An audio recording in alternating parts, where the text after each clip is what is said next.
অসমত বোলে এগৰাকী মহিলা আছে বিশিষ্ট কবি নীলিম কুমাৰ দেৱৰ বিশেষ ফেসবুক পোষ্ট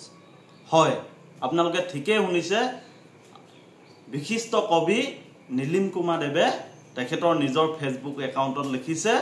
অসমত এগৰাকী মহিলা আছে আমি পঢ়ি দিব খুজিছো বিশিষ্ট কবি নীলিম কুমাৰ দেৱে তেখেতৰ ফেসবুক পোষ্টত কি লিখিছে তেওঁ লিখিছে অসমত বোলে এগৰাকী মহিলা আছে তেওঁ যদি কয় এই ঠাইখিনি মোৰ ভাল লাগিছে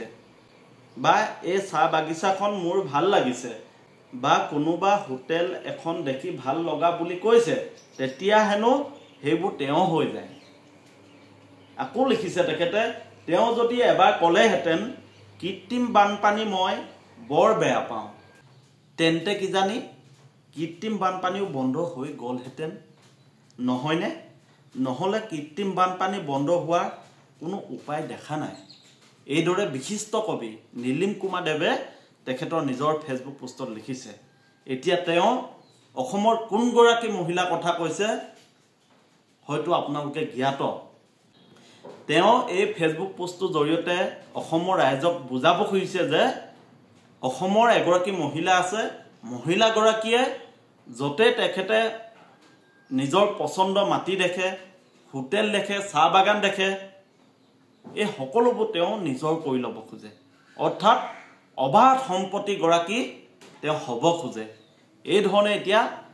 বিশিষ্ট কবি নীলিম কুমাৰ দেৱে কবিতাৰ আকাৰত কিছু কথা অসমৰ ৰাইজক ক'ব খুজিছে লগতে তেখেতে ক'ব খুজিছে যে আপোনালোকে জানে বিগত দিনসমূহত গুৱাহাটীত যি ধৰণে কৃত্ৰিম বানপানী হৈ আছে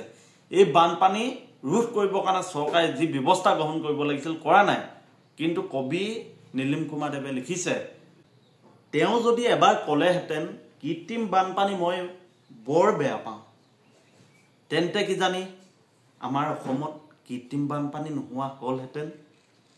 হয় কথাখিনি তাৎপৰ্য আছে আপোনালোকে বিচাৰ বিশ্লেষণ কৰিব আমাক মতামত জনাব